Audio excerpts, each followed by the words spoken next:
practice with Miss Quinn. So if I have met you before, then hello again. And if I haven't, then it's nice to meet you. So we're going to start with a beep dictation. Now, a beep dictation is a listening activity. All right, today's about listening. The first part will be about listening, the second part about speaking.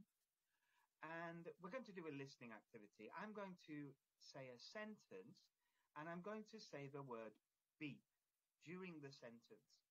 When I say the word beep, you have to think of the word to replace that word.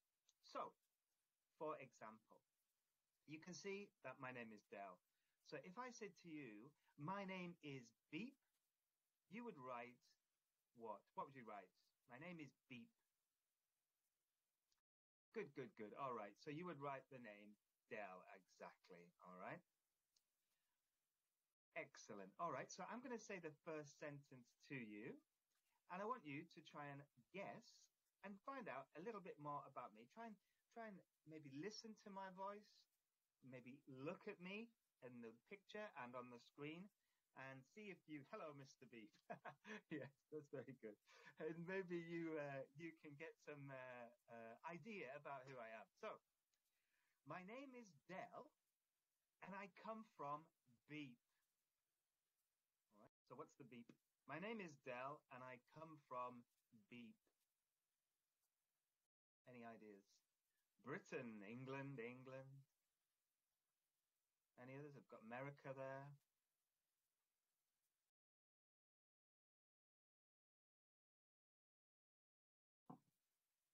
Australia in there as well.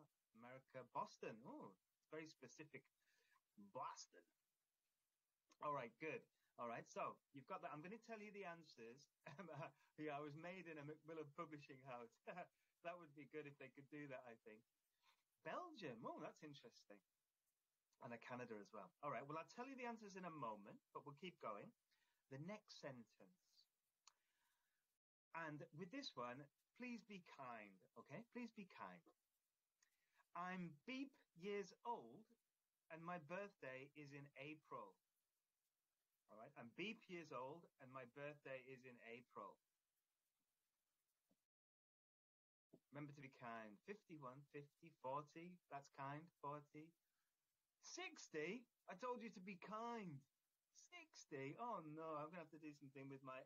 Oh, I haven't got any hair. I can't do anything with my hair.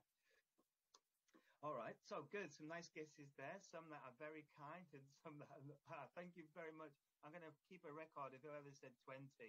And when I come to Vietnam, I'll try and find you and give you a special prize. Next sentence. I'm married and I have one beep. I'm married and I have one beep. One child, one boy, one son, one child, one son. One daughter in there. Lots of boys for some reason. Oh, and daughter. Okay, lovely. And then the last sentence. I've lived in Thailand for beep years. I've lived in Thailand for beep years. Lots of different answers coming through there. Lots of different guesses.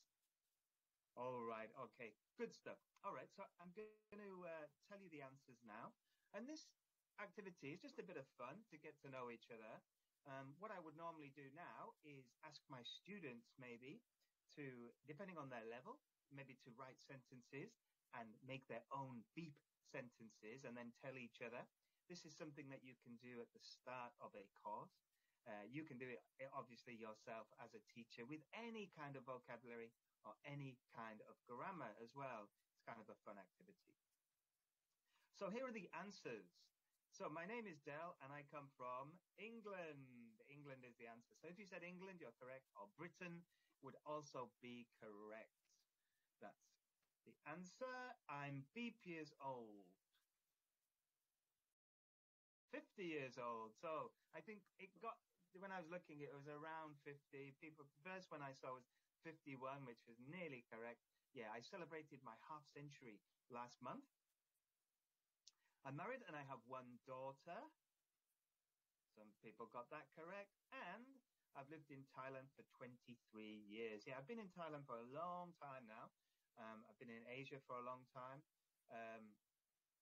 And yeah, I love it here. I'm based in Thailand. This is my home, but I get over to Vietnam previously before COVID. Many opportunities to come over. I used to come over 4 or 5 times a year. So hopefully, starting from July this year, I will be back over there again doing training face to face as well. So with an activity like this, I said you can use for many different vocabulary items, but what's nice about it is you can give students the clues from the sentences. So the first sentence, I come from Beep, you're going to be thinking I come from a country or a continent. It's going to be a place. You can direct the students to lots of vocabulary for a place. I'm Beep years old. Obviously, that's going to be a number. I'm married and I have one Beep. That's going to be a child, a son, a daughter, or maybe even a pet. It can be something to do with the family unit.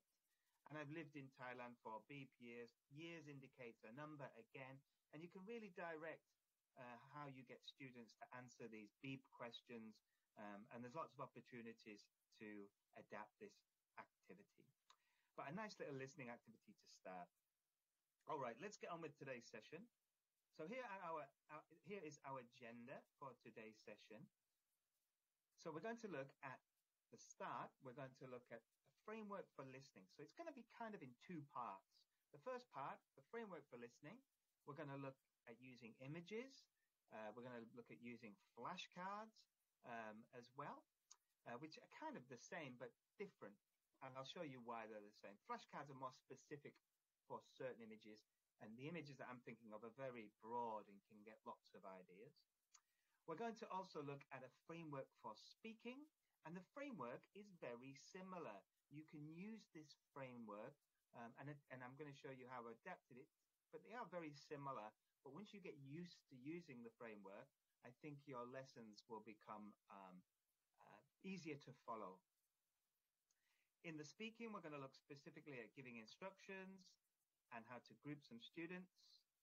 And I'm using color coding here. So green will be our listening. Blue is our speaking. But today is about integration as well of the skills. So speaking and listening, when they're joined together, you will see the skills are integrated. Now, I'll say here, and I'll say it again. With listening, I think you can practice this skill on its own, by itself. But with speaking, it has to have some form of listening involved in order, I believe, to speak. Except if we think about what I'm doing now, I'm speaking to you, but I'm not getting any listening. I'm not listening to what you're saying because the format is different. But in fact, I am listening to what you're saying because I'm looking in the chat. I'm getting input from the chat. So it's a kind of a form of listening, if you like. I'm responding to what you're saying. So with speaking, there's always some kind of other skill that goes with it. And we can see that as we go through. Today, we'll be looking at 3 of these titles of Thieng An 1, 2, and 3 of the Global Success Series. And for the first part, I'll be looking mainly at levels 1 and 2. And then the second part, I'll move over to level 3. All right. But it doesn't matter what level that you're teaching. All of the activities I will show you today will be important for any level that you teach and really for any age group that you teach. So you can adapt these ideas for any class. That's my feeling. But I'm going to specifically target some of the materials just to give you some examples. The listening part, as I said, we'll look at levels 1 and 2. All right, so, and specifically actually level 2 for the example. Now, levels 1 and 2 follow a very similar format. In the unit, there are 8 lessons in the unit. And as you can see, they follow the same format. Lots of opportunities to listen. Here you can see the listening highlighted. And lots of opportunities to speak as well. Lots and lots and lots, which is great. We want our students to communicate. And I've chosen specifically the first part of the lesson because this is one that normally teachers will always do. They will always teach the first lesson. Some of the other parts of the lesson, depending on time, they might miss out. But generally, the teachers will always do this first part of the lesson, the lead into the unit, if you like. And these skills are integrated with the listening and the repeat. So the listening and the speaking is the repeat part. So here is my framework to start us off. So I'm going to go through this framework with you, and I'll take you through the framework, and then we will break it down into small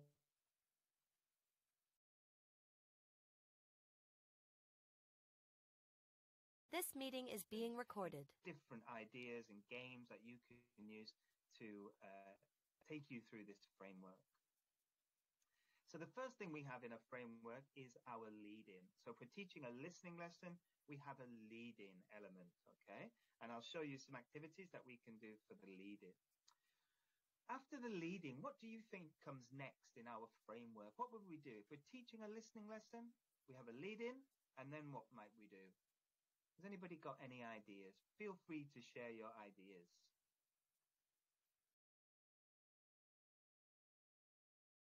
What comes next after the lead-in?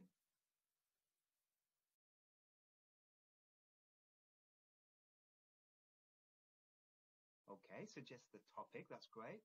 Using pictures, context and vocab.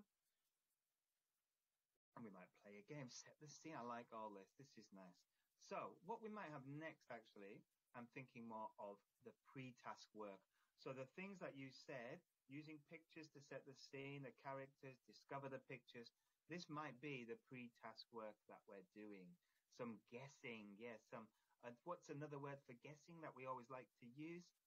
Prediction, right? So we always like to predict when we practice our skills. After the pre-task comes the setting of a clear task. So the students know exactly what they are going to do in that listening lesson. They know the objectives now. They know what they are supposed to achieve. All right. And then we will play the audio. So that's what comes next. And yes, people are good. This is really nice. So we've got our pre-listening with those three points there, the lead-in, the pre-task and the clear task, and then the while listening, playing the audio, and then what comes next?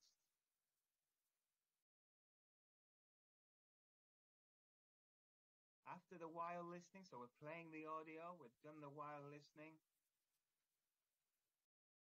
Post-listening, of course, yeah. And the post-listening might be something to do with the feedback.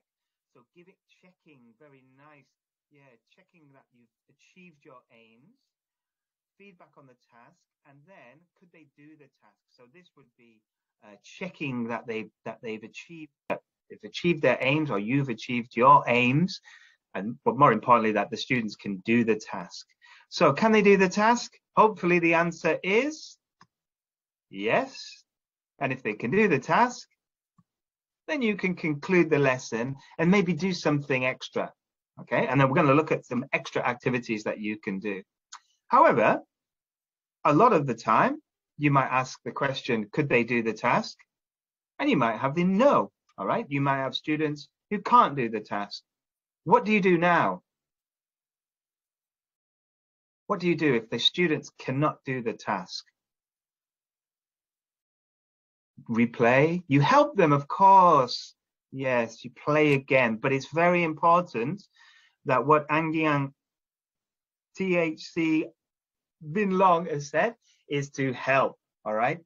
Guide, support. Yes, you cannot just play the audio again, all right? Imagine if you played the audio, if you're learning a different language and someone plays the audio to you, ask you a question, and you don't know the answer, all right? It might be because you didn't hear it. Maybe you weren't concentrating. So playing it again, okay, it might solve the problem, but it's more likely you don't know the answer because you don't know what you're supposed to do, or you don't know the vocabulary, or you don't know the language. It could be a number of reasons, and you as a teacher need to find out why they can't do the task, give them some help, additional support, and then play it again. So this area here of additional support is very important. We can't just skip to play again. because you might just repeating the same error that they're making over and over again, and they will become very frustrated. So you need to provide support, play it again. Could they do the task? Yes, and then conclude again. So let's look at some ideas for each of these stages. So our first stage is our lead-in stage. All right, so our lead-in. Now, question, why do we need a lead-in activity? Why do we need a leading activity? I'll give you a moment to answer that question.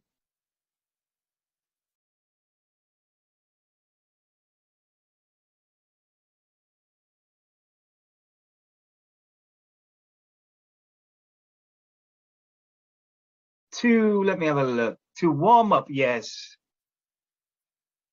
Clear not, yeah, warm up, guess the topic, focus, feel relaxed. These are all great. To pay attention, yeah, to get them into the lesson.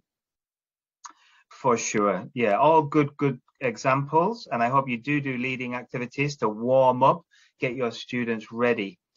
For me, I think a lead-in task is a really good way to get students interested in the topic, to find out what they already know about the topic, and to introduce the language that they need for the topic and the material that you're going to be teaching, to set the scene, to motivate, all these things to get them ready for the task. So there are lots of leading activities that we can do. Using pictures is a great tool, and we will look at this in a moment about how we can use pictures. But things that I like to do as well is stimulate other senses. Remember, this is about listening, so why not use sounds?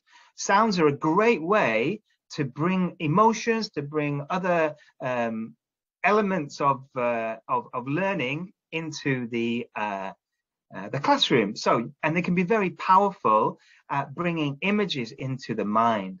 So, I have a question for you. I would like you to listen now and tell me what is the topic of this lesson, all right? And just let me share my sound, okay? And I'm going to play the sound to you now. So what is the topic of this lesson? Are you ready?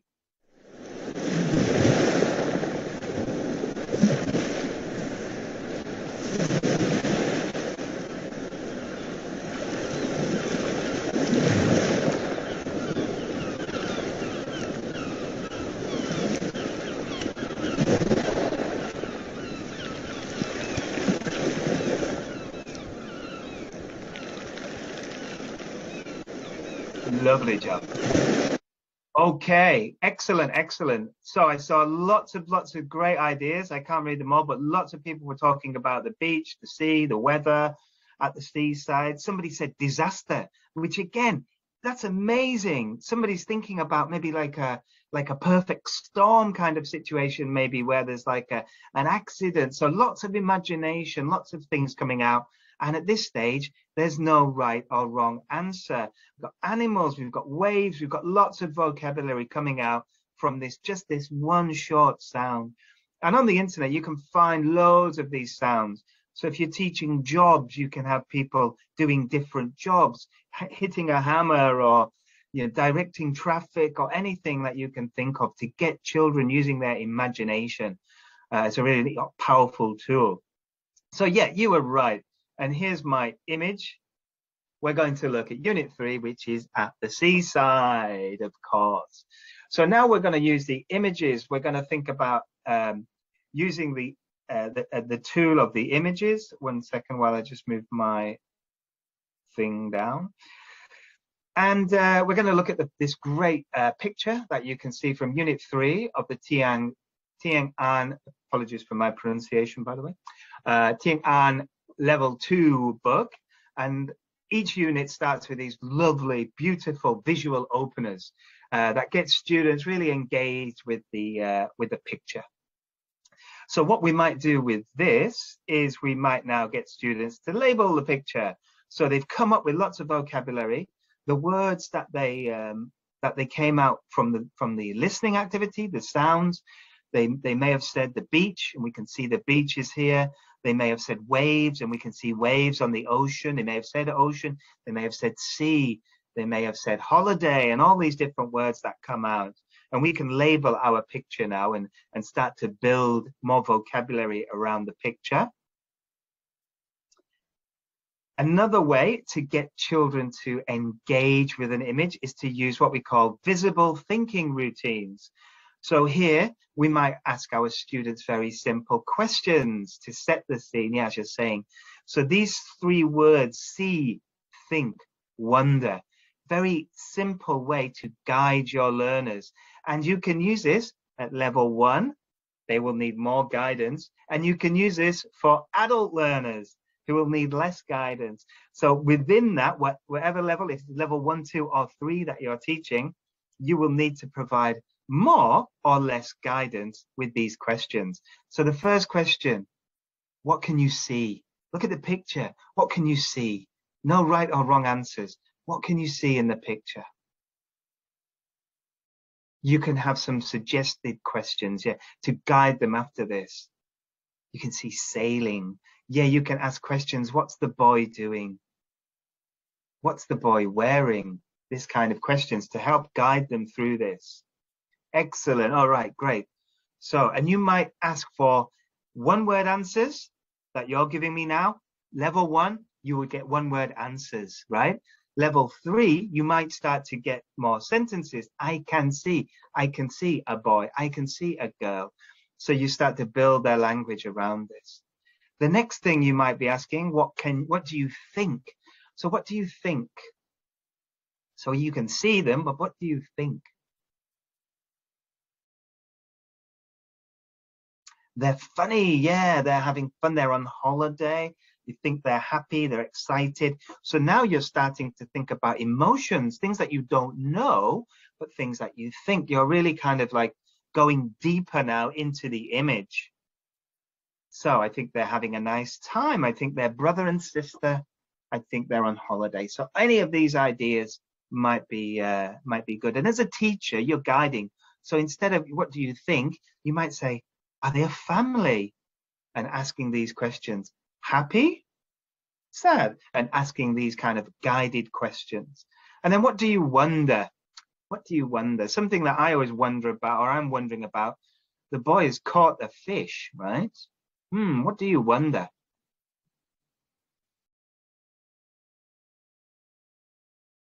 I wonder if they're having a nice trip. Yeah, that's a good one. Ah, good. Are they a family? Will they return? Ah, that's a really nice one, isn't it? Will they return? Or they will return. So are they leaving the island for good? Or are they going to come back? So that's similar. Yeah, I wonder if they will eat the fish. And I wonder if they are staying on the island. So that's very similar to will they come back? So these very simple questions can get lots of more information rather than just asking them to talk about the picture. You can guide them. Another way to do this is to use what we call salute. Now, salute is an acronym, all right? But what is a salute? Can somebody tell me what is a salute? What does it mean, salute?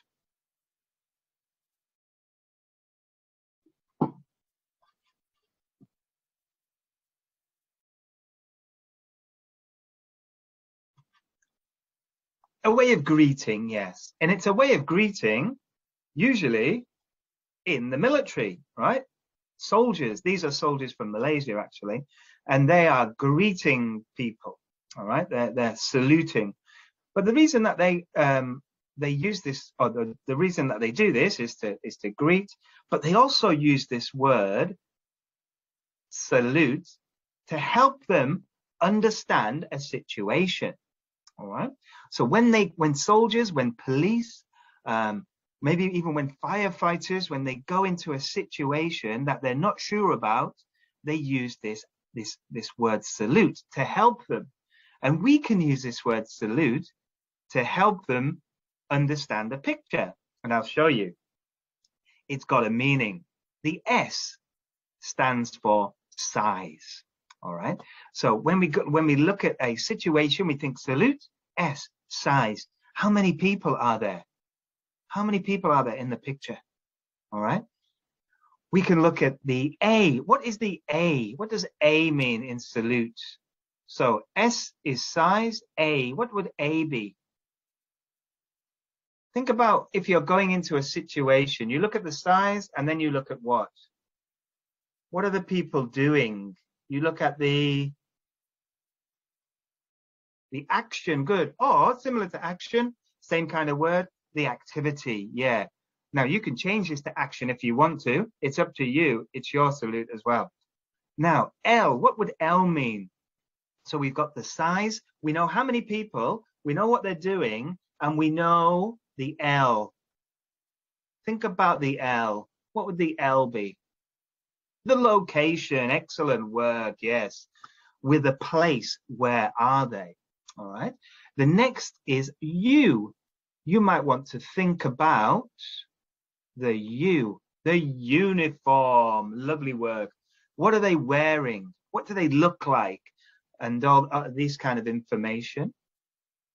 The T is important. Think about the T, might be something to do with this. The time. Very good. And then the last one is E, the E. So E is kind of everything around them as well. What else might be there? The emotions, very good. But think about emotions. If you are there in person, you can tell the emotions, right? You can tell if people are happy. You can tell if people are sad. But if you're looking at a picture, that's difficult, all right? It's difficult to find out their emotions unless you're looking at the picture directly. So E is all about the other things that are with them. The boat, the rubber rings, the fishing rod, the life jackets, the sails, the equipment. Very nice. Okay, so we've got this acronym, salute, and we can give this to the children and we can ask them questions. So if we think about our picture, so how many people are in the picture? How many people? There are 3, yes. And you can be very simple. Level 1, 3 people. Level 2, level 3, 2 children and 1 man. So you're making this more information. You're developing this. You're not just sticking with the number. All right. The activity. What are they doing? What are they doing? They're fishing. Sailing and fishing, yes, all right. And again, level 1, sailing and fishing. Level 3, they are sailing and fishing, adding the language around it. They're going on a boat cruise. Lovely job. And there you can add to it, can't you? You can build on this language. They're sailing on and fishing on the ocean. Where are they? Well, here we go in the location. In the sea, on a boat in the sea. And again, you can build on this. What color is the boat? So they're sailing on a white boat in the beautiful blue sea. And you can add more language depending on the level of your learners. What are they wearing? What's their uniform?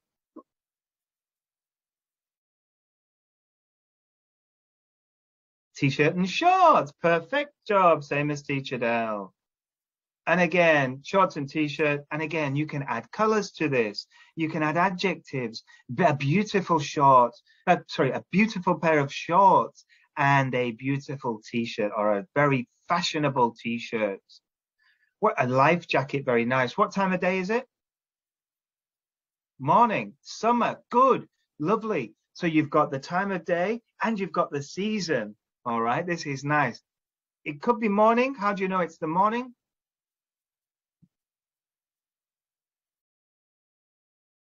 Because of the sun in the sky, but the sun could be coming down as well. So we don't know. We're not sure. It could be AM or PM. It could be winter or summer, depending on the country, right? Depending on the country you're in, because I know in Thailand, where I live, it's sunny all year round. And equipment. So what else can you see in the picture? Fishing rod, boat, bucket, lovely. Yeah, sails, life jacket, fishing rod, island, sand, sea, sun, tree. And from this, you're building up a much deeper understanding of what is in that picture. So I encourage you to use these acronyms, to use the visual thinking, see, think, wonder. What can you see? What do you think? What do you wonder? And also this salute idea, we're supporting them with the task that they're doing. So, and we're also trying to get the students to recognize that this sound S or S is linked to some of the words in the image. All right. So the knowledge of the sounds and the images is important. We're pre-teaching now that's and the S sound. Okay, now when we pre-teach these sounds, or when we teach these sounds, we need to be mindful and understand how we make the sound. All right, so we know students can hear the sound that's and the S. Okay, S is the sound of the letter. It links to the decoding of what the letter says, but is actually how we hear the sound in the words. All right, so we might be wanting to teach our learners how to do this sound, how to make this sound. So it's important that you as teachers, you know how to make the sound, and you can tell your students to close your mouth, put your tongue behind your teeth and blow, and they can make the sound. Okay, you may need to find out whether they're using their voices or their which part of their mouth they need to use, and teach them how to do this. And I think with this, if you can do this in your first language or the student's first language, it's a little bit easier for them. You might want to make a distinction between S and Z so that they can see there's a difference between the S and the Z sound if you've already taught the Z sound.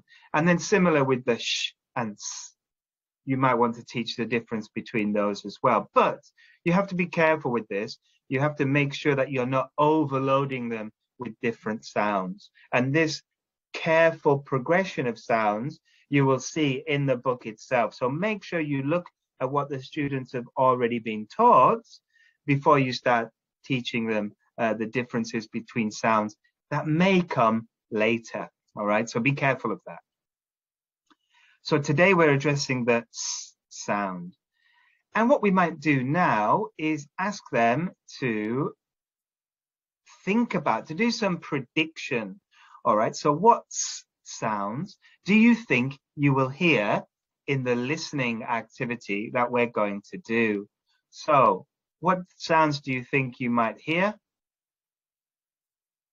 The sounds. What sounds?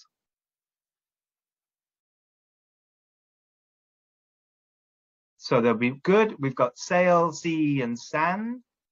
Sun, sail, okay. And then we can point them out now. So there you go. We've got three words that we're going to hear. Sail, sail, sea, and sand.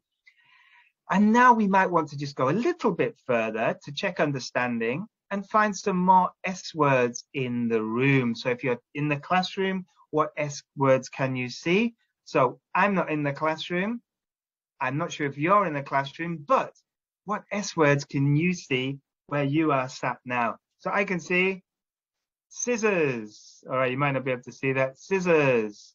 I can see a sock. Okay, good. The students. Great. I can see a shirt. I'm wearing a shirt. My seats. Good. If you can see the sand on the seaside, I'm very jealous. You must be at the beach. What else can you see? Your shorts. Yes, actually, I'm wearing a pair of shorts as well. The screen. Good. Your skirt. Nice. So just consolidating and that understanding of the S sound or the S sound is a nice way to do that. We now move on to setting the clear task. All right. So the task that they have to do is a simple task. We might think it's a simple task. All they have to do is listen and repeat. But we have to be careful here. We have to make sure our students understand the word repeat.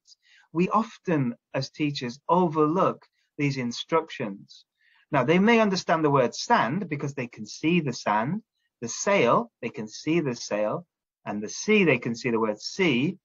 But these instructions, it might be a bit more challenging for them. Repeat is not a high frequency word for students, apart from maybe in the course book.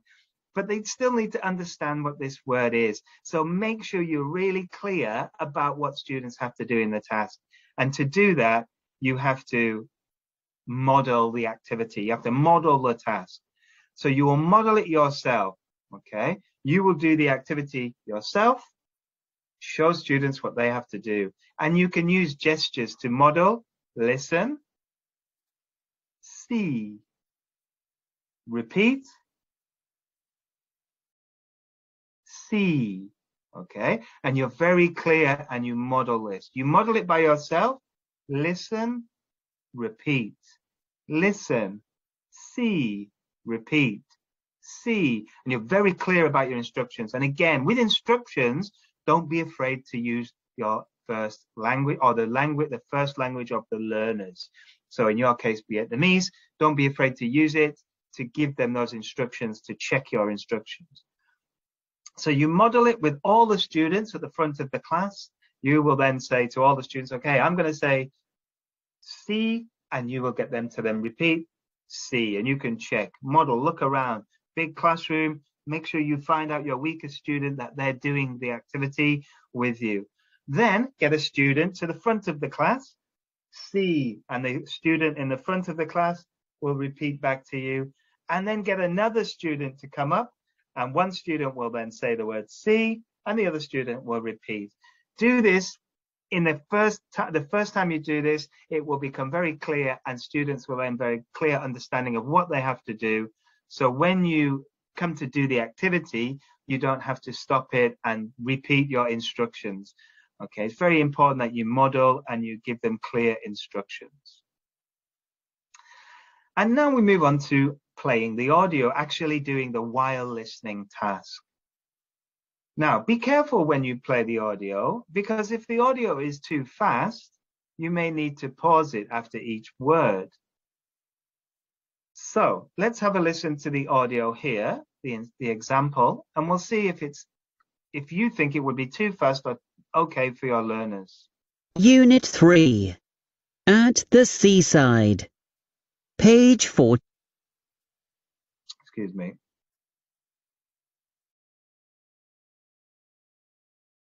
At the Seaside. Page 14. Lesson 1. Activity 1. Listen and repeat. S. Sail. Sand. Sea.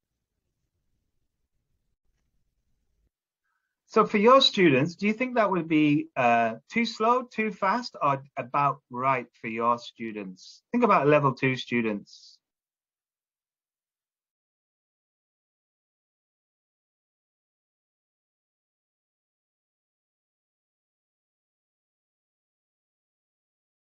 Okay, good. Yeah, not too fast, but students not familiar with the accent. Exactly.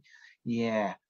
So this is for level 2. You think it's quite slow. Now, I think looking at, in my experience, I think that this might just be for the first time, just a little bit fast. So I might want to stop it and repeat. Okay, so I might want to pause it, and I might ask my students to tell me if they want to stop it as well. I think that the goal is at the end of the listen and repeat is to have them be able to do it with that speed. Okay, but the first time they listen, it might be a challenge for them. So I wouldn't be afraid to stop it. Whoops, hang on, and let them have some time to be able to repeat.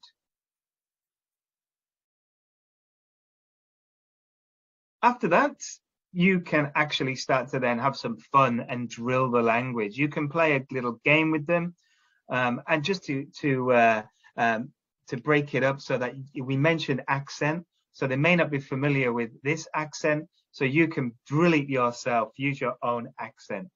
All right, and I'll give you some ideas about how we can do that using something very simple called I say, you say. So here's my classroom, and there's the teacher. So the teacher is going to say, see, And the students will repeat, very simple, the word see. This is drilling, okay? Choral drilling. So what you might want to do here is, after you've said the word see, is just get these 4 students to say it. The whole class, and then these 4 students, these 4 students, these 4 students, these 4 students, this line, this line, this line, this line, this line, depending on how you want to do it. And then maybe individual, you will say it, okay? And you can drill as much as you want. Now, when you're drilling, have fun with the drilling, okay? See, students, see, sand, sand, okay? This is boring. Students are not going to be excited, particularly young learners, particularly level 1, 2, and 3. They're not going to be excited by doing this. They will do it because you're the teacher and you've told them to do it. But why not bring a special friend to the classroom? Now, I'm just going to stop my background a moment to introduce you to my special friend for today. Do you know who this is? Hello, everybody. How are you today?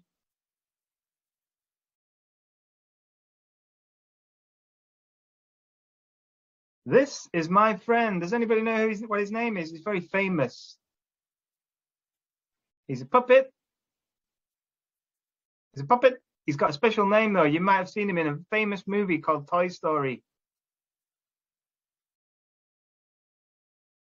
His name is Woody. All right, here's Woody. Now, Woody's going to help me with my drilling, okay? So Woody's going to stop being the teacher.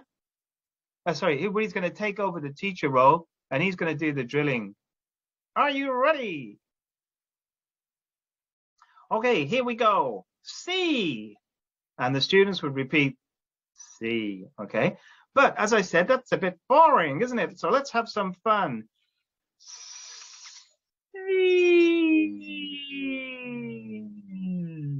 And the students will repeat, see. Okay, so they will be lengthening the sound, making the sound longer, and having a bit of fun with it. Woody might shout the word see, see, and the students would repeat in a shout. They would shout the word see. Woody might whisper, see, and they would whisper back. Woody might sing the word, see, and the students would sing the word back to Woody. All right, so have fun when you're drilling. Don't just drill see, see. Use Woody, use a puppet, use me. I want to help you, teacher. I want to help. Let me help. And Woody will help you drill the vocabulary. Students will respond much better if you use puppets, if you use some kind of teaching aid, and also it kind of directs the lesson.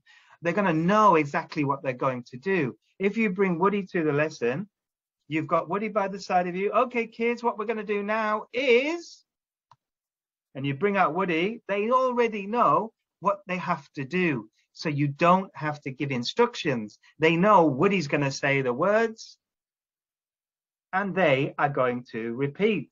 It's very simple. So your classroom management becomes easier because you've got Woody to help you as well. So have fun with the drilling. You can also drill. So you drill as a class, then you drill in groups, then you drill individually. You drill all the words, but you can also drill like this. Show them the picture. So you say the word, anybody from any country, if I say the word see, and they look at me and they go, see, I think that they know what the word see is, right? But I don't know. I have no idea if they know that the sea is this water by the beach, on the coast. I don't know if they understand the word, but I know they can say it, but I don't know if they understand it. So then we use the images, the flashcards. Here we've got a flashcard of the word sand. You show it, the students turn around to each other. One says sand, one says sand. All right, so they're drilling to each other now. You're practicing with each other, and you can then monitor. Feedback. Come to feedback now, and we're going to feedback on the task.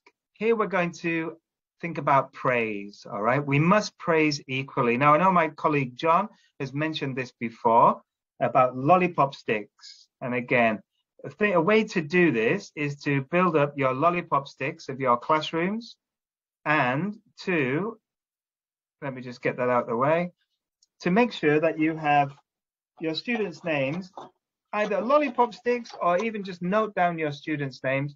And when you've said, you've pulled up their name, Gun, you've said, Gun, good job. You did a great job there. I heard you very clearly and your pronunciation was great. Proud, great job. And I'm moving them to the left-hand side of my desk. I'm moving them to the left-hand side. So I know that the students on the left-hand side have been praised, and these group of students on my right-hand side, they have not been praised yet. So I have a record of who's been praised, so I equally praise my learners. I'm going to praise them for different things. I'm going to praise them for their effort, and I'm going to praise them for accuracy. Effort is very important to praise. If you're only praising if they get things correct, you're not taking into account those students who are really trying. And with young learners, it's very important that we develop a growth mindset. We develop that feeling of trying, the feeling of developing our learning skills by doing things, by making mistakes. It's fine to make mistakes as long as we correct our mistakes, and we'll come to correction later on. But it is important to praise accuracy as well, so that the students do strive to be correct. 1 second while I change my background back. There we go. Could they do the task?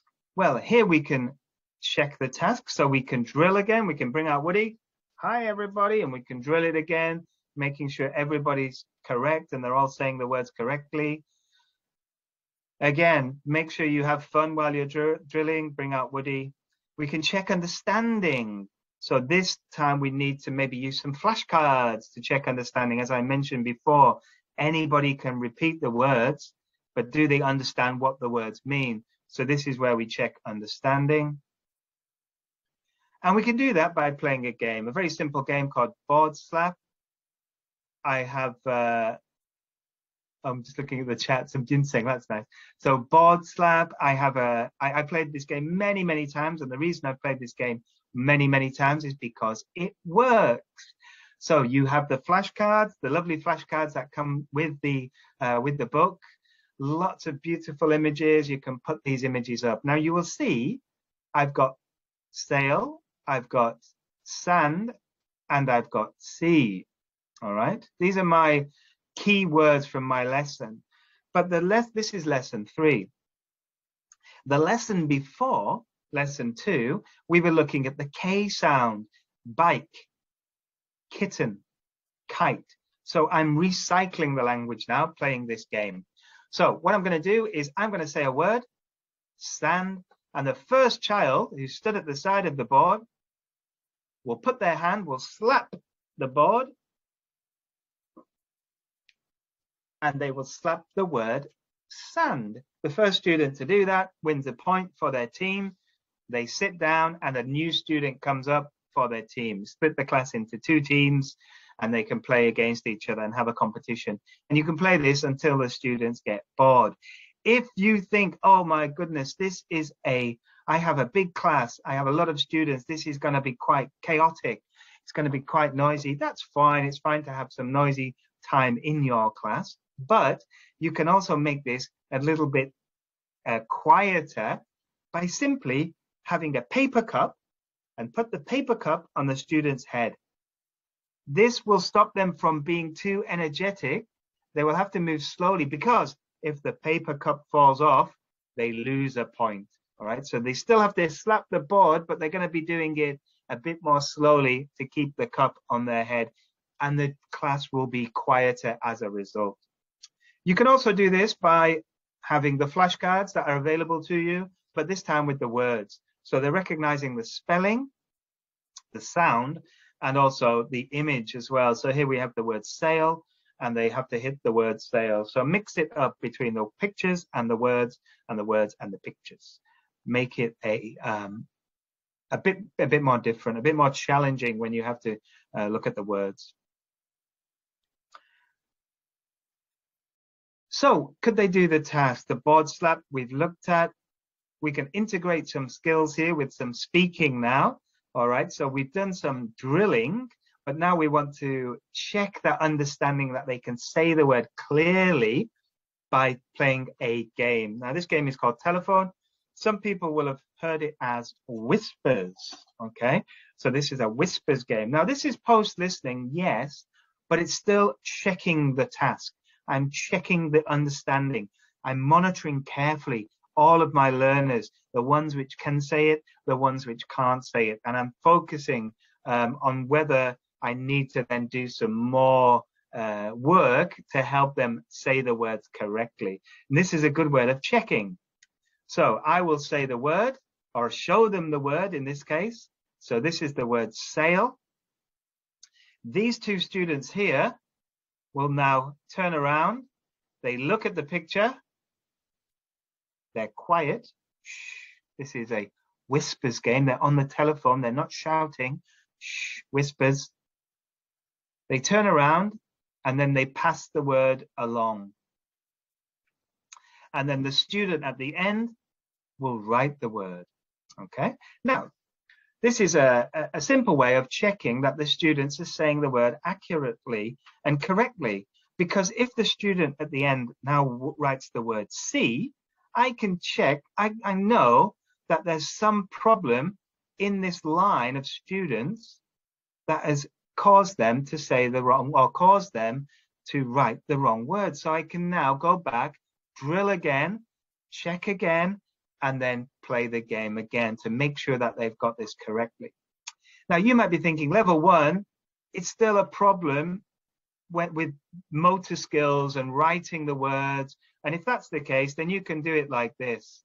You can play the same game, but with this one, they can just choose. So you will play it exactly the same. And in this case, all the students have to do is circle the word that they hear. Okay. Now, yes, there is that case of students losing attention, but that's up to you kind of to sort of monitor this. And don't forget, you can't have a quiet classroom all the time. But as this is Whispers, hopefully they are being quiet, because any team that isn't quiet, who isn't whispering, will lose a point. All right, so make it competitive. So we conclude that can they do the task? So the question was, can they do the task? The answer is yes, they can do the task. And we can do some follow activities now. So one of the follow activities for this might be a picture dictation. I love these kind of activities because they're very student centered. So you can get students, or you can give students a picture, give them all the same picture, all right? The same coloring picture. Everyone gets the same. And they color in the picture. Now, you might be thinking as, again, level 1, oh, coloring a picture, this is going to take them a long time. It could even take them the whole lesson. So you could give this for homework, to color the picture for homework, all right? And they can color the picture any way they like, all right? So every student will have a different color, different pictures. Then they come back to the lesson and they walk around and they tell each other about their picture. They show each other their picture and they can talk about it. They can go, oh, boat, the boat is blue. The sail is yellow. The sun is orange. The seashell is pink. And they can talk about their pictures. All right. So after they've walked around and shown each other, they're very proud. They've got these beautiful pictures. You then put them into pairs. So you put them into pairs. So they work together. And then you give out another blank sheet, the same coloring sheet, the same one that they have. But this one is blank, but it's the same one. Then the students tell each other about their picture. and the students color the picture. So what they end up with, two pictures. One is their picture and one is the same as their friend's picture. They compare their pictures at the end, and hopefully they will have two pictures that are different but the same as each other. And they're practicing their listening skills, they're practicing their speaking skills, and they also have these beautiful pictures. This is a nice way of half colored and half not colored, so that you're decreasing the time it takes to color. You can add more vocabulary to the picture. So go back to the leading activity and add more to the picture, and they can write this in their books. So they can write the word fish on the picture. They can write the word tree, sun, all these different words, fishing rod, boy, girl, and add to their pictures. Don't forget to use the workbook. And the workbook is a great tool after you've done an activity that takes that is quite active. The workbook activity is a way of calming your students down. The workbooks are great as well because they consolidate the learning. You can check understanding using the workbooks. And you can play lots of flashcard games. Now let me show you some ideas for flashcards. I'll quickly go through these. And again, these ideas can transfer to the speaking activity, which I'll show you in a moment as well, the speaking framework. Now, the first flashcard activity I'm going to show you is very simple. It's called Slowly, Slowly. And I'm going to show you let me just choose my background again so you can see. Here I am again. Let me just pull that down. So this I'm going to show you is something that I've had for many, many years. And I want to show you this because I want to show you how effective this is, and that you will believe me when I show you that I've had this for maybe 15 years. I made it myself a long time ago. You can see I maybe need to make a new one now because it's getting quite old, but I've used it so many times and it's a really useful tool. So Slowly, Slowly is very simply you. Slowly, what can you see? What can you see? A fly. It's not a fly. A kite, very good. But it's not a kite. A boat is correct. Yeah, you can see a boat. You can see a ship or a boat. I don't have the flashcards physically with me, so I'm using my own flashcards for this one. What can you see?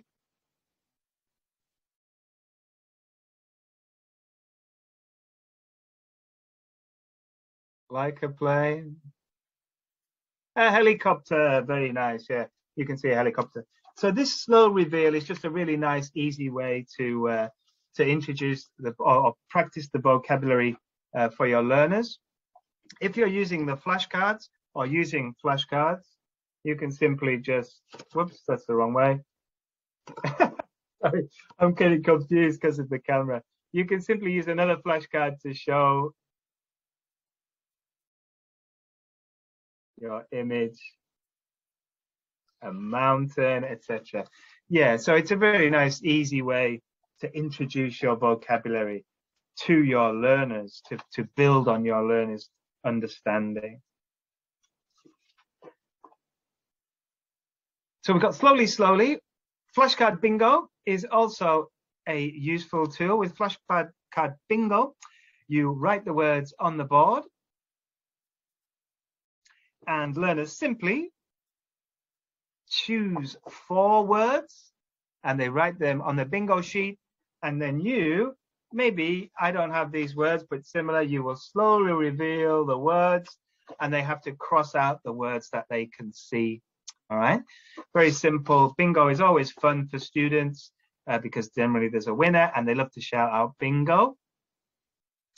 You can do a game called What's Missing. Now you can play What's Missing. I'm going to play it using my PowerPoint because we're online, but if you're face to face, What's Missing is a very simple game. So if I show you my flashcards, what can you see? We'll drill these. We've got a mountain. We've got a forest. Good.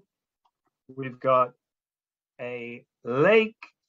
and a river. Very nice, a river. Okay, so I've only got 4 flashcards here. It's just an example, okay? But I'm going to shuffle my flashcards now. All right, and I'm going to take one out. So now I only have 3 flashcards. So which flashcard is missing?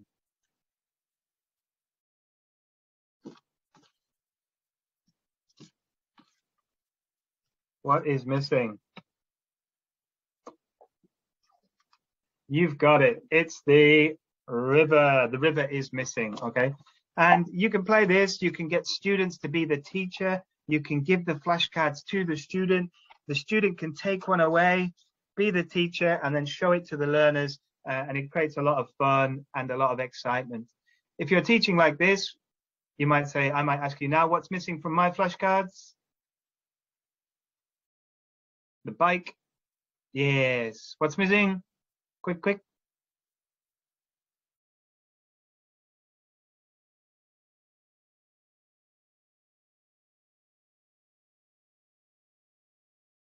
The sea. See, I can see the sea. The sail. Very good. What's missing?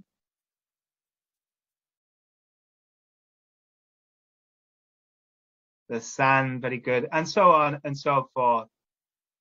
So this is a really nice way of just checking your understanding, playing a different game at the end of the activity, just to consolidate learning. With flashcards, you can also play Magic Eyes. I love this game because this game provides a sense of achievement. So I've got my flashcards here again, and we can see and we can drill kitten, sea, kite, bike, sail, sand. And I can just change my, before I get taller. Kitten, sea, kite, bike, sail, sand. And now I cover one up and we do it again. Okay, everybody. Kitten, sea, kite, bike, sail, sand. Yes. Okay, good. Now I'm covering this one up. Okay. Kitten, sea, bike, kitten, sea, kite, bike, sail, sand. Very good. Now again, kitten, sea, bike. No, kitten, sea, kite, bike, sail, sand. Very good. Now we do it again. Kitten, sea, kite, bike, sail, sand. Good. Kitten, sea, kite, bike, sail, sand. Very good. And the last one. Kitten, sea, kite, bike, sail, sand. Way, very good. Everybody can say the words without even seeing the words. What a sense of achievement I've given my students. They all feel great. They can't believe it that they can do it. And then we can go back and just quickly check as well by showing the words. Face to face, all you have to do is have the flashcards, stick them on the board. Okay, you can't see now because I've done but you have the flashcards, you just stick them on the board and then you just turn them over. It's very simple, even easier in the classroom. Or you can just lean them if you can on the board itself. But please try it and give your students a sense of achievement. I did it too fast, of course, because I'm just giving you the example. With your students, you would go a bit slower. And because you have a big group of students, one of them's going to guess, right? One of them's going to get it, and then they'll all be able to help each other. So don't worry that I did it a bit too fast. In your classroom, you'll slow it down a bit and give them that sense of achievement. If they can't do the activity, we go back to, can they do the task? The answer is no, they can't do the task.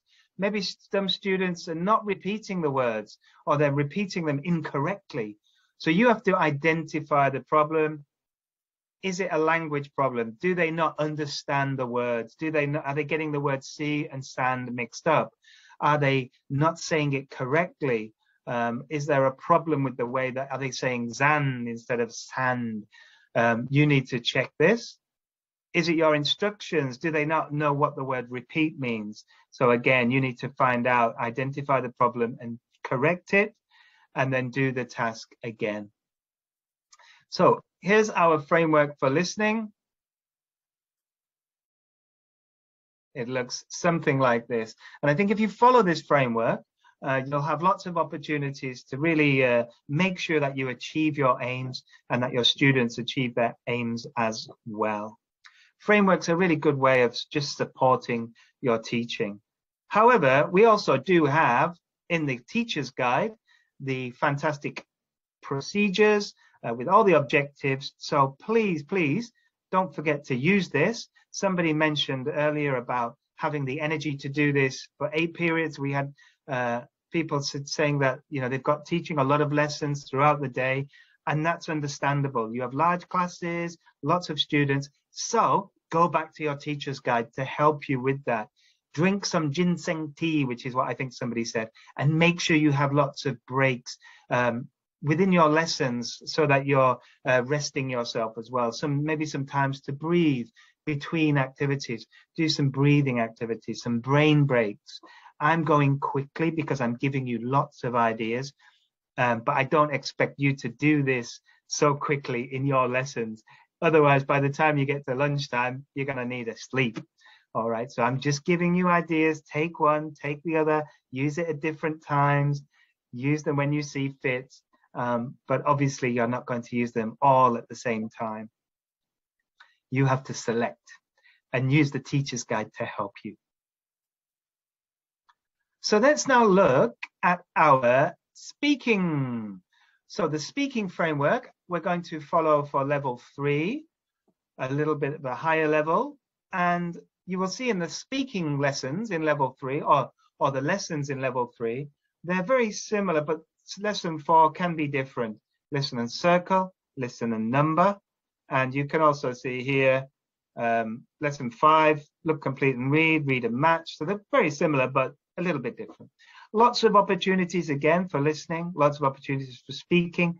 And I'm looking at let's talk because I like the word talk. I think that really says a lot about production.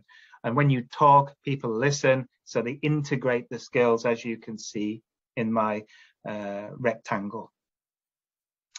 It's going to be a very similar framework: lead-in, pre-task, setting a clear task and a model. We're going to complete the task rather than listen to the audio. Feedback on the task. It's going to include correction. Could they do the task? Yes, no, additional support. So the framework is very, very similar. All right. And I like the fact that the framework is similar because there's not much for you to remember now. You can, if you follow this framework, you should have a really good lesson. Your lesson will be easy to follow. Your students will understand what they're supposed to do at each stage. And you can combine this with the teacher's guide lessons as well. So the first thing I'm going to do is show you what I've chosen. So I've chosen unit 13 and it's my house. I've chosen this just because it looked like a nice unit. I didn't choose it for any other reason. And what I've decided to do is really focus on the production. So you will see the let's talk.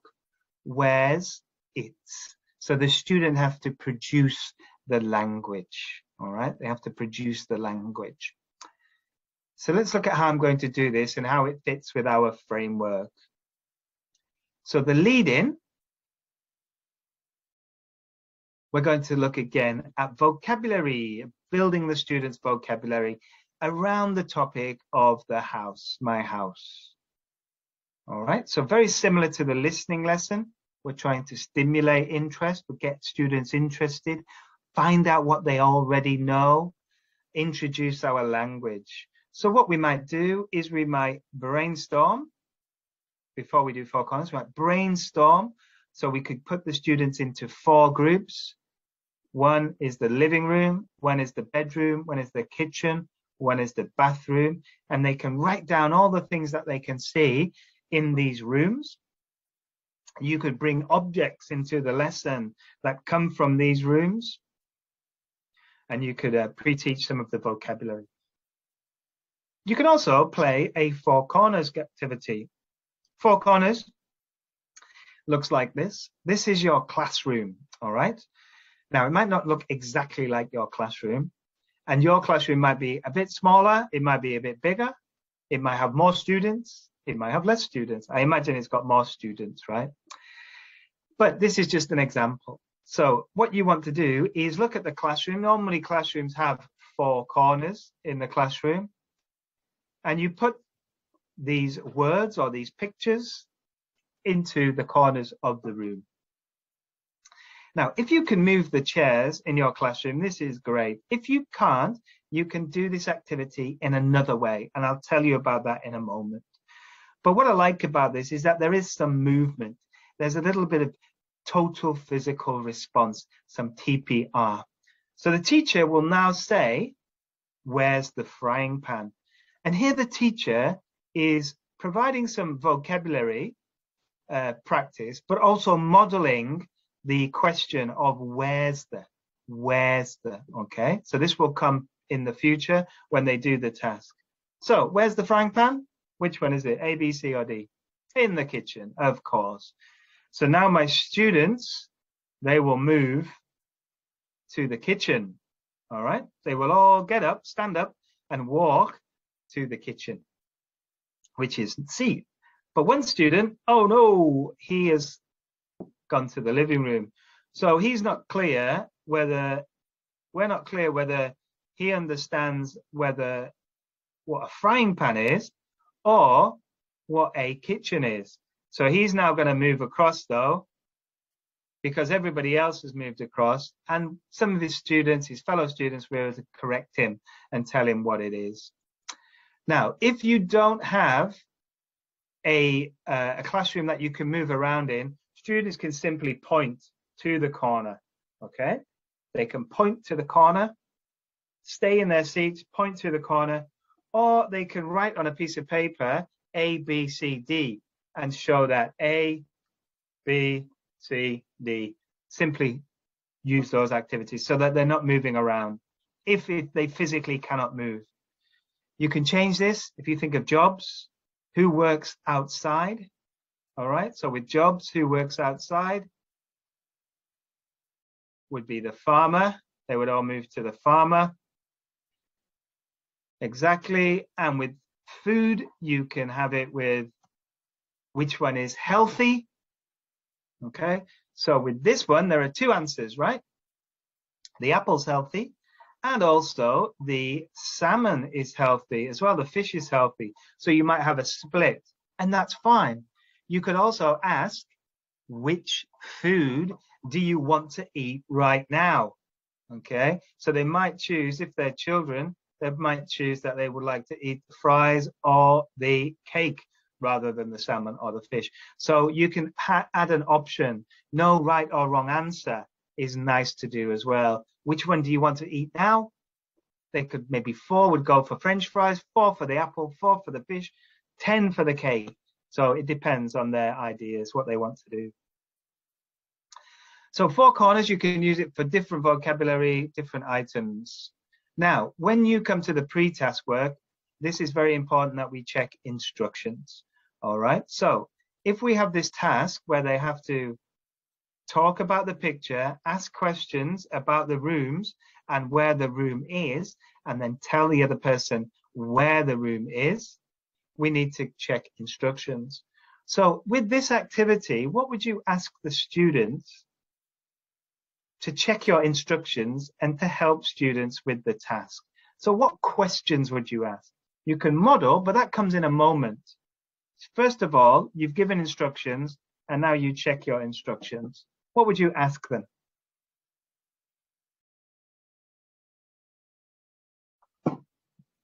Good. Good. Good. Yes. Good, good. What will you do is nice. Yeah, okay. Yes, no questions, WH questions. Good. Give me some specifics. Yes, good. What can you see? How many rooms? Good, good, good.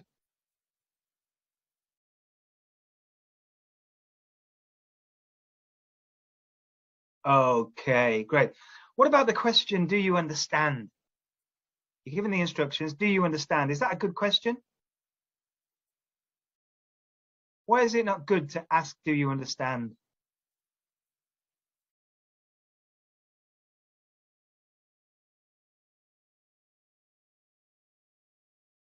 If I ask my students, do you understand? What will the answer be? If I ask my students, do you understand? What will the answer be? Yes, the answer will be yes, of course, all right?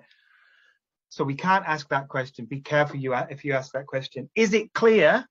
The answer will be yes, all right? No student was going to put their hand up and go, no, I don't understand. They just won't do it. They will go, yeah. If I ask my students, do you understand? What will the answer be? If I ask my students, do you understand? What will the answer be? Yes, the answer will be yes, of course, all right?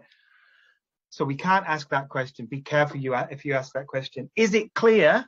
The answer will be yes, all right? No student was going to put their hand up and go, no, I don't understand. They just won't do it. They will go, yes, and then they will do the activity and maybe they don't understand. They're not going to admit it. So do you understand? Stay away from that question. Questions like, what does the picture show? How many rooms? What are the rooms? These are all questions that you've put in the chat. This one you might not have noticed, but why are the hands big and small? You can see here the hands big and small. These refer to the answer. So if the hands are big, it's close to them. So you would say it's here. If the hands are small, it's away from them. It's there. That's the difference. But you will see that in the instructions in the teacher's guide. Can you ask me a question? So you get an example from your learners. Are you going to work in groups? All right. So this is a pair work activity, right? So you can check that. So you need to think about these questions before you give your instructions to make sure that you know that the students can do the task, and avoid, do you understand? Is it clear? Is there a living room? Is a nice specific question as well.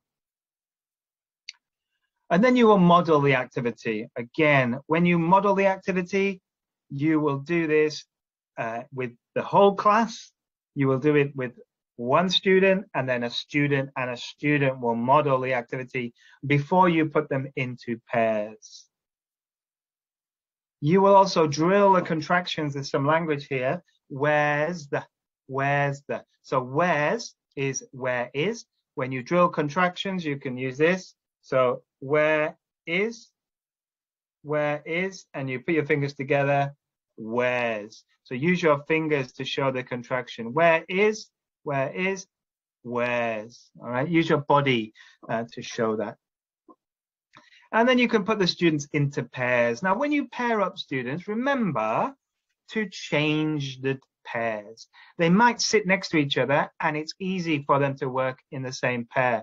But if you've got two weak students working together all the time and two strong students working together for the whole term all the time, it might not be a good thing when you get to the end of the term. They might not have had any interaction with other people, and they might not have been able to get that development. So mix up your pairs, and you can do this many ways, but I'm going to give you a suggestion. It's called line up.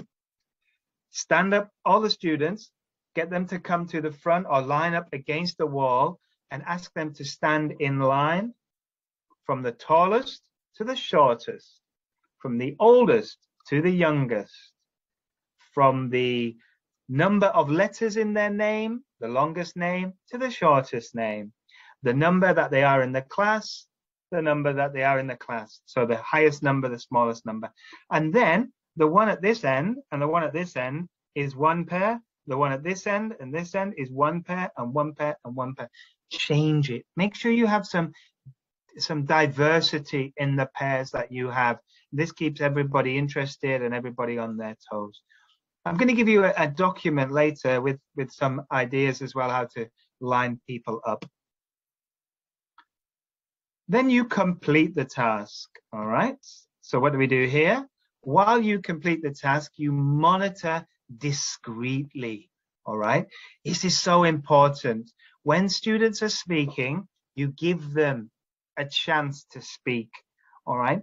Don't be correcting them, all right? This is not the time to correct the students when they're doing the activity.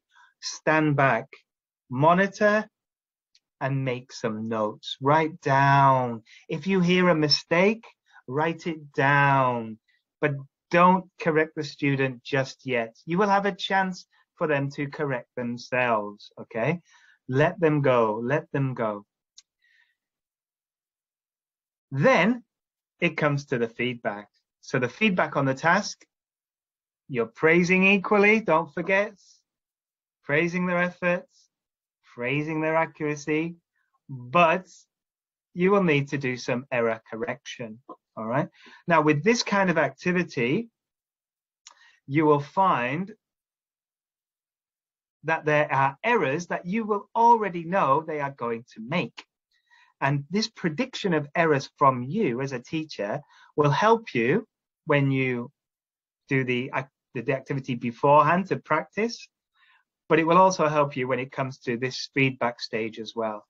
So with this activity, what errors do you think students will make? All right, imagine you're teaching this in your class. What errors will they make? What will the students make? So they have to say, where's the living room? It's here or it's there. The sound at the end. Okay, good. All right, good. Pronunciation errors. Very nice. What other errors will they make? Where's the? Yeah, they might make an R sound. So again, pronunciation, intonation. Yeah, this is important, isn't it? Where's the? Rather than where's the? Here and there, they might get mixed up between here and there. I didn't think of that one, actually. That's very good, yes. So you might want to practice that beforehand. Okay, pronunciation again, we're thinking. Good. So here's some ideas. I've got that they might miss the article. So where's the living room? They might say, where's living room instead of where's the living room?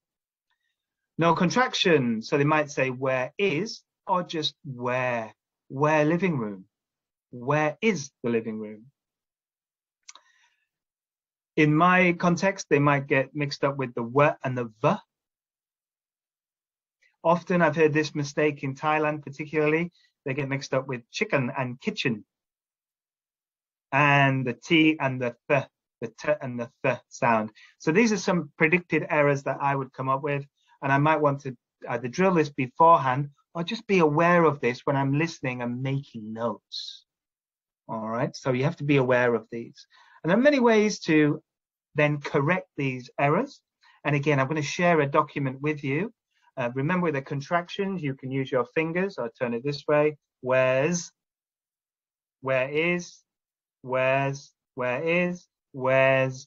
You can use your mouth to show the different sounds. Missing article, where or where's. Living room. I'm doing it the other way around. The camera's the other. Where's living room? What's this one here? What's this?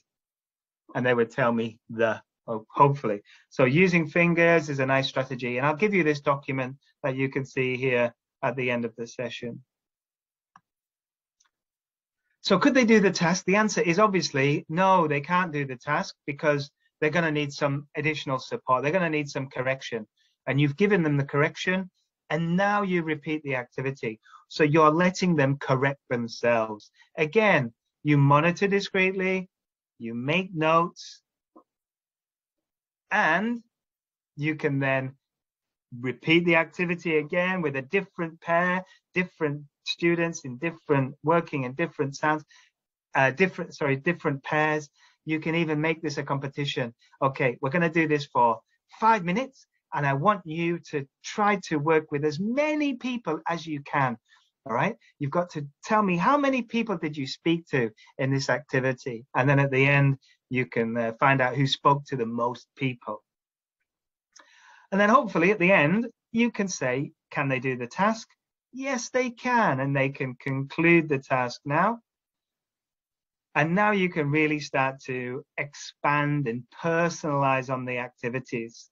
Personalization is very important with any teaching. You make it about the learners themselves. So in the listening activity, we personalized by letting the learners color the picture themselves in their own way, how they wanted to color it. With this activity, we could get them to draw their own house. So here we have a traditional house. This is interesting for me because is this how you would draw a house? If I ask you to draw a house, would you draw a house like this? I think if you ask most children in Britain to draw a house, they would draw it like this, but not in Thailand. They would draw a different kind of house in Thailand. But this is how I would draw a house. But you get the children to draw their own house, and they can put their own rooms in the house. So this might be the living room, bathroom might be on the bottom floor, the kitchen might be on the top floor. They could change it around, make it their own house. At the top, they might have a games room or a reading room, something like that. What they would then do is complete the activity again. So they would do the same activity in pairs. Where's the kitchen? It's here, it's there. And do the same activity, but this time it's their own house. Integrate the skills. They would then dictate their picture to another student. So they have a blank image and they can do a picture dictation again. And then they can make some vocabulary lists for the room. And this is a pre-activity for the next unit, which deals with the vocabulary within the rooms. So they might have the bedroom. So what would you find in a bedroom? You might find a bed, a lamp, or a closet. What would you find in a bathroom? You might find the bath, of course, or a shower or a sink, living room, and a kitchen. And once they've done this, you can then build a new dialogue.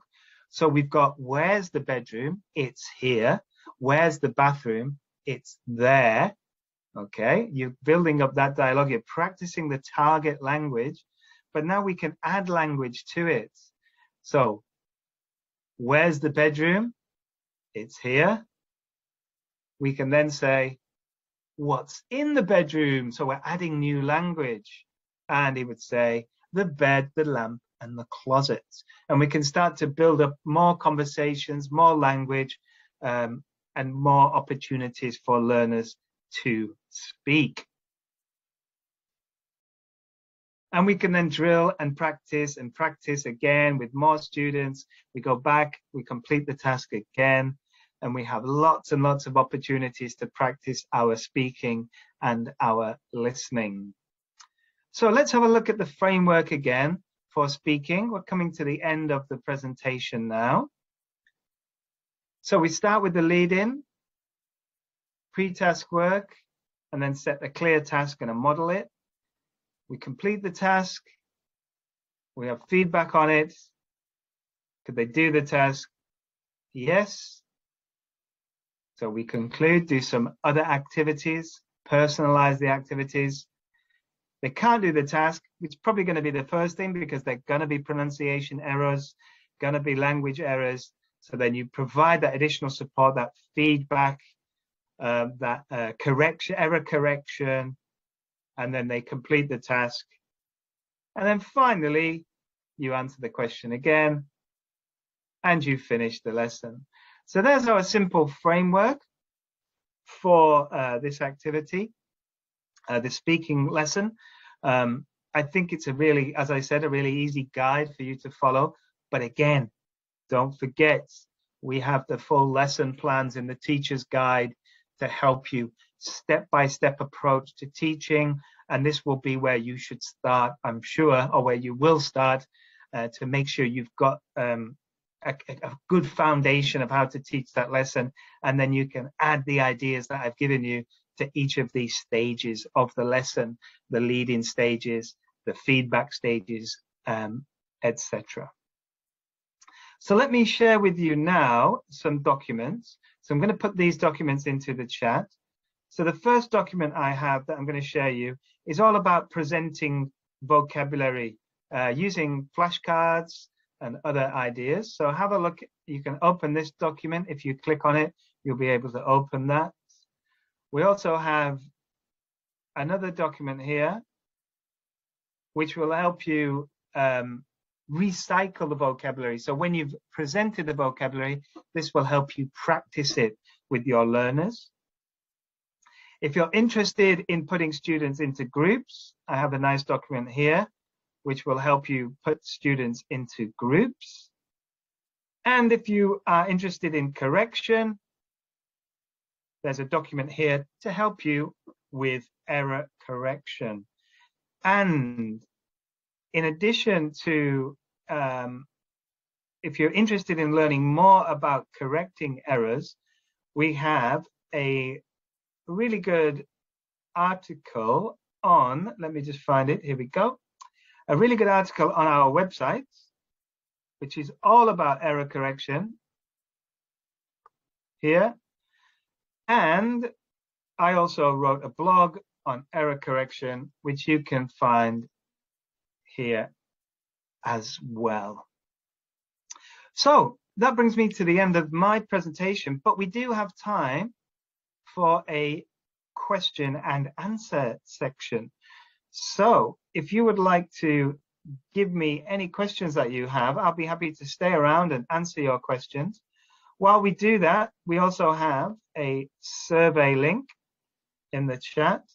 So if you could help me and give me your feedback on today's session, and also let me know what kind of sessions you want in the future, that would also be really helpful to find out as well.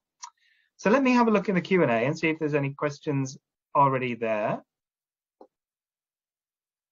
All right, I think that's probably going to be answered by Ms. Suan in the Q&A. But if anybody's got any questions, please let me know, put them in the chat or in the Q&A, and I'll be happy to answer them.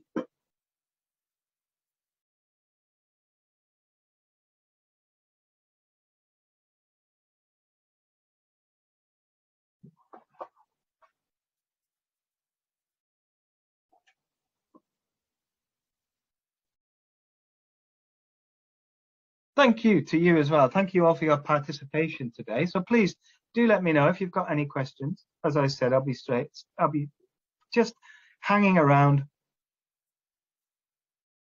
looking out for them. And don't forget to complete the survey.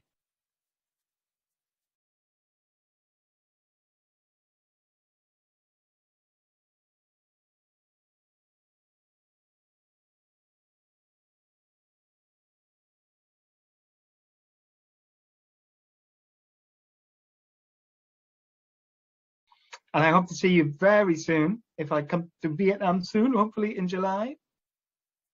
If you see me in July, then please say hi and let me know that you attended the session today. And I'd love to chat to you face to face and make some contact.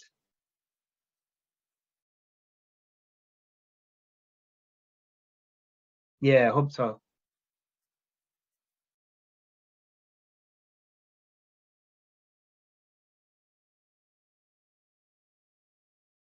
So there's a question, Ms. Suan, in the Q&A. I think the questions are for you in the Q&A rather than me. I've got one about how to teach grammar effectively, but maybe if you want to answer that question, I don't know. Okay, many thanks. Many thanks, Dale. Oh my God, this is okay, it's okay now. Ok, các thầy cô ơi, hiện tại trên màn hình đang là bản survey, phần câu hỏi của thầy Đeo để chúng ta xem lại toàn bộ buổi sáng ngày hôm nay chúng ta đã đi qua những nội dung gì. Các thầy cô vui lòng hoàn thành bản survey này để mình có thể kiểm tra lại và để lại các cái thông tin cũng như là những cái feedback của các thầy cô để lần sau trong những hội thảo chuyên đề lần sau thì Nhà xuất bản Giáo dục Việt Nam cũng như là Macmillan sẽ có thể tổ chức những cái workshop hiệu quả và đáp ứng được đúng những cái nhu cầu và mong mỏi của các thầy cô nhiều hơn ạ. Vâng, xin mời các thầy cô chúng ta hãy quét mã QR code để có thể điền vào cái bảng thông tin này của thầy Đeo.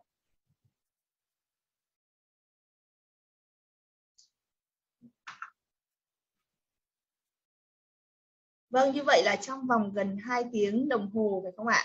Thầy Đeo cũng đã cung cấp cho các thầy cô, hy vọng là các thầy cô cảm thấy rất là happy ạ. Nếu các thầy cô cảm thấy là mình rất là hài lòng và đã có được những cái thông tin hữu ích thì vui lòng là thả tim và những lời cảm ơn cho thầy được không ạ? Cũng là động lực để lần sau thì ban tổ chức có thể tổ chức được nhiều workshop chuyên đề. Và bắt đầu từ mùa hè năm nay thì Nhà xuất bản Giáo dục Việt Nam sẽ tổ chức nhiều hơn những workshop ngắn như thế này để các thầy cô có nhiều cơ hội. Vâng, cảm ơn các thầy cô rất là nhiều ạ. Vâng. Lots of thanks and hearts and love to you, Đéo. Yeah, thank you very much. Thank you.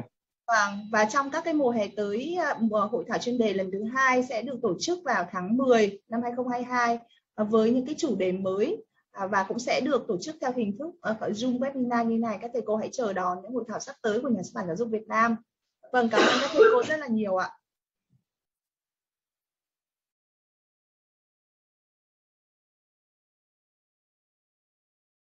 Vâng, các thầy cô thân mến, và ngay bây giờ thì bộ phận kỹ thuật cũng sẽ gửi link một cái mã QR code để các thầy cô có thể điền thông tin để sau buổi hội thảo này chúng tôi có thể gửi chứng nhận tham gia hội thảo ngày hôm nay về email của các thầy cô ạ. Vâng, chúng ta sẽ có thêm vào profile của mình những cái chứng nhận đã tham gia những hội thảo như thế này, cũng sẽ rất là đẹp đúng không ạ? Một profile rất là đẹp. Vâng, cảm ơn các thầy cô rất là nhiều ạ.